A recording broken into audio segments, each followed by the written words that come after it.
Today is Wednesday, June the 21st, 2023. Welcome to summer. My name is Mark Beavis. To kick things off in the program today, last week I mentioned that Ford had signed an agreement which allowed them to use Tesla's network of superchargers in North America. Well, Rivian has now joined that party. We're going to look at the latest news from there. Plus, FedEx is considered to be a bellwether stock, and in its latest earning report, it suggests that there may be some problems ahead. And the yield curve is now at its largest inversion in over 40 years. We're going to discuss the possible ramifications of that. And OSFI has again raised the bar for Canadian banks. Now remember, Brandon and I are hosting live sessions every Friday right here on our channel. Mark your calendars and we'll see you later this week. Let's get started with today's news. Federal Express reported its earnings yesterday and their 2024 profit outlook came in below what analysts were expecting. FedEx is thought of as being a bellwether for the US economy, and it makes sense. When economies are doing well, more people are going to be buying and selling goods, and that will of course translate into shipping more packages. That should translate into a good positive boost for a company like FedEx. Today, though, following the announcement, FedEx shares have fallen almost 3%. The entire industry, though, is dealing with a decline in package volume. And this comes on the heels of very strong demand, of course, during the massive online shopping spree that everyone went on during the pandemic.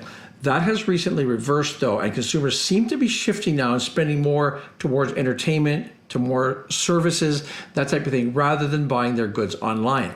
Now, in its release, FedEx Chief Financial Officer Mike Lenz, he says that they are dealing with what he calls a challenging demand environment. So I like the choice of words, basically meaning they're not shipping as much. The company did report sales of $21.9 billion in the fourth quarter, which ended May 31st of this year.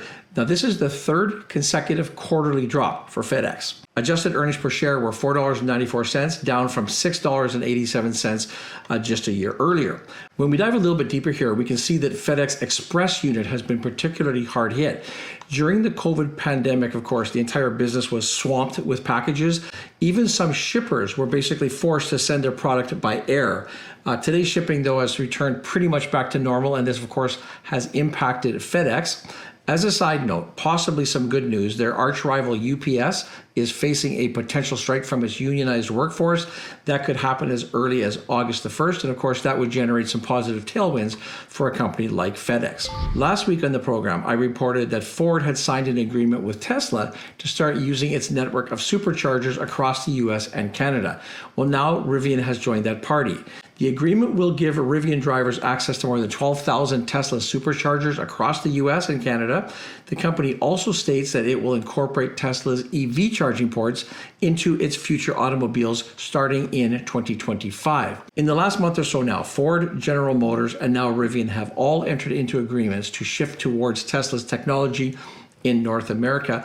I would say generally that's good news. It's positive news for the industry as a whole. I would say obviously with all the major manufacturers are coalescing around a single standard in the North American market, that's going to increase the availability, the adaptation of future electronic vehicles in general. I think what's interesting here in this release, though, there's a twist to the story. Rivian says that it will continue to build out its own network of chargers using what's called the Combined Charging System, or CCS standard, and that is the major protocol competing with the North American charging standard that Tesla has out. So that will be very interesting to see how that plays out and how long this agreement will last, and whether Rivian will continue on with that CCS standard at all. On a purely economic note, there are some ominous data points coming out with the US 10-year and 2-year Treasury yields. On Tuesday morning, the yield curve inversion reached a multi-decade low, coming in at 97 basis points negative. Now, this is the widest gap that this metric has seen in more than 40 years, dating all the way back to 1981 since it was last seen at this level. A lot of analysts, a lot of economists, a lot of investors, myself included, do believe that an inversion of the yield curve can be a very useful tool when you're forecasting future recessions. Now, obviously, at least in my opinion, when there is a recession, there's a much higher probability that the markets will be falling. We did see similar inversions take place prior to the great financial crisis back in 2008 and 2009.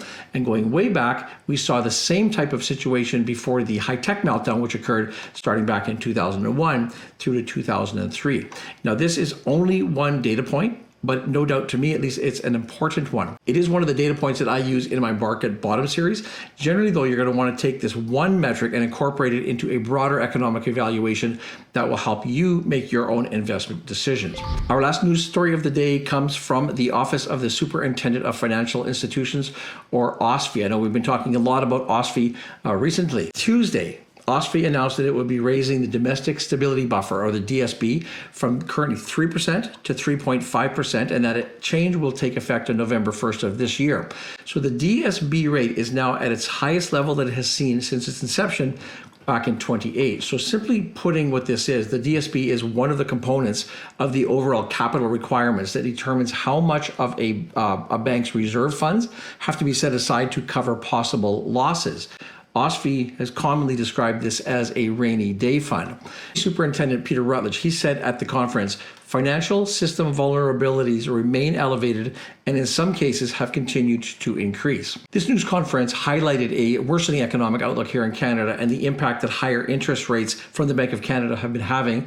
More specifically, in April, OSFI said that the biggest risk to Canadians' financial system was a pronounced downturn in the housing market and a liquidity shortfall in Canada amid rising interest rates. Now, as we probably know already, the Canadian banking system has come under a lot of pressure so far in 2023, and this is probably going to change things for the worse.